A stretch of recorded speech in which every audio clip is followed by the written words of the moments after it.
हरे भरे जंगल में एक चंचल बंदर रहता था।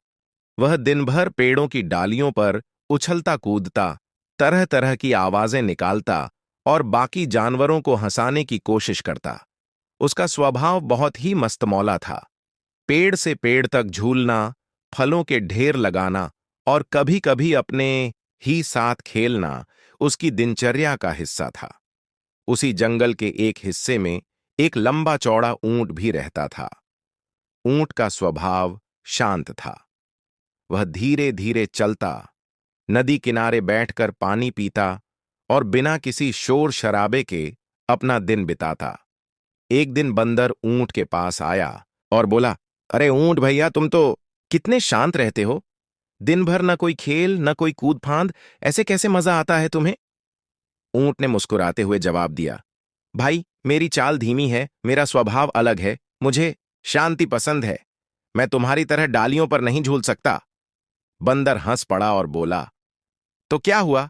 दोस्ती करने के लिए तो पेड़ पर झूलना जरूरी नहीं है। चलो, आज से हम दोस्त। ऊंट ने सिर हिलाकर कहा, ठीक है, लेकिन मैं ज्यादा शरारतें नहीं करूंगा। बंदर उछल कर बोला, कोई बात नहीं, तुम्हारी शांति से भी मैं मजा लूंगा। उस दिन के बाद से दोनों साथ रहने लगे। बंदर ऊंट की पीठ पर बैठ जाता और दूर दूर तक जंगल देखता। ऊंट को भी अच्छा लगता कि कोई उसके साथ है। बंदर ऊंचाई से पत्ते तोड़कर ऊंट को खिलाता और ऊंट नदी से पानी भरकर बंदर को पिलाता। धीरे धीरे दोनों की दोस्ती गहरी हो गई। एक दिन बंदर बड़े उत्साह से दौड़ता हुआ ऊंट के पास आया। उसने कहा, सुनो, पास के गांव में मेला लगा है। वहां मिठाइयां, फल और खेल होंगे। चलो, आज हम वहां चलते हैं। ऊंट ने धीमी आवाज में कहा, भाई, इंसानों के बीच जाना खतरनाक हो सकता है। वे हमें देखकर डरा सकते हैं। बंदर ने हंसते हुए कहा, अरे चिंता मत करो, तुम्हारी ताकत और मेरी फुर्ती से हम दोनों संभाल लेंगे। ऊंट आखिरकार मान गया और दोनों गांव की ओर चल पड़े। गांव का मेला रंग बिरंगा था। ढेर सारी दुकानें सजी थीं, बच्चे खेल रहे थे और हवा में मिठाइयों की खुशबू फैली थी। बंदर ने झट से ऊंट की पीठ से छलांग लगाई और दुकानों की ओर भाग गया। उसने इधर उधर से फल उठाने शुरू कर दिए। लोग पहले तो हंसते रहे, लेकिन जब बंदर ने ज्यादा शरारत करनी शुरू की तो वे गुस्से में आ गए। उन्होंने डंडे उठाए और बंदर को पकड़ने दौड़े। बंदर घबराकर ऊंट की ओर भागा और चिल्लाया, ऊंट भैया, बचाओ! ऊंट ने अपनी गर्दन ऊंची उठाई और जोर से आवाज निकाली। उसकी ताकत देखकर लोग डर गए और पीछे हट गए। ऊंट ने बंदर को अपनी पीठ पर बिठाया और दोनों तेजी से जंगल की ओर भाग निकले। जंगल पहुंचकर बंदर रोने लगा, मुझे माफ कर दो ऊंट भैया, मेरी शरारत से हम दोनों मुसीबत में फंस गए। ऊंट ने मुस्कुराते हुए कहा, दोस्ती का मतलब यही है कि जब एक गलती करे तो दूसरा संभाले, लेकिन अगली बार सोच समझकर काम करना। बंदर ने वादा किया कि अब वह अपनी फुर्ती का इस्तेमाल केवल अच्छे कामों में करेगा। उस दिन के बाद से बंदर और ऊंट ने मिलकर बाकी जानवरों की मदद करनी शुरू की। अगर कोई जानवर पेड़ पर फंस जाता तो बंदर उसे छुड़ाता।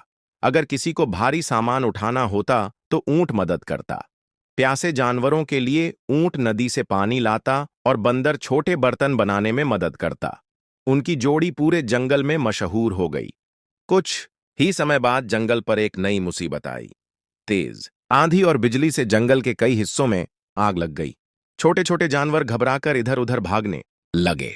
बंदर ने ऊंट को पुकारा और कहा, चलो सबको बचाते हैं। ऊंट ने अपनी पीठ पर छोटे जानवरों को बैठाया और नदी तक ले गया।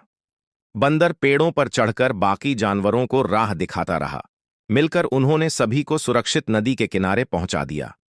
आग बुझने के बाद सब जानवर इकट्ठा हुए। उन्होंने कहा, बंदर और ऊंट हमारी रक्षा करते हैं, ये सच्ची दोस्ती का उदाहरण है। बंदर ने हंसते हुए कहा, मुझे अब समझ आ गया है कि सिर्फ शरारत से मजा नहीं आता, बल्कि दूसरों की मदद करना असली खुशी है। ऊंट ने धीरे से कहा, और धैर्य के बिना दोस्ती पूरी नहीं होती। अगर दोनों एक दूसरे की खूबियां और कमियां समझें, तभी दोस्ती निभाई जा सकती है। दिन बीतते गए और उनकी दोस्ती और गहरी होती गई। जब भी कोई नया जानवर जंगल में आता तो सबसे पहले उसे यही सिखाया जाता कि बंदर और ऊंट की तरह दोस्त बनो। दोनों ने मिलकर जंगल को सुरक्षित और खुशहाल बना दिया। हर सुबह पक्षियों की चहचहाहट और नदी की कल-कल ध्वनि के बीच उनकी हंसी गूंजती थी। इस कहानी से यही सीख मिलती है कि सच्ची दोस्ती ताकत या फुर्ती से नहीं, बल्कि भरोसे, समझदारी और एक दूसरे की मदद से बनती है। जब दो अलग-अलग स्वभाव के जीव भी एक दूसरे का सम्मान करते हैं, तो वे बड़ी से बड़ी मुश्किल को आसान कर सकते हैं।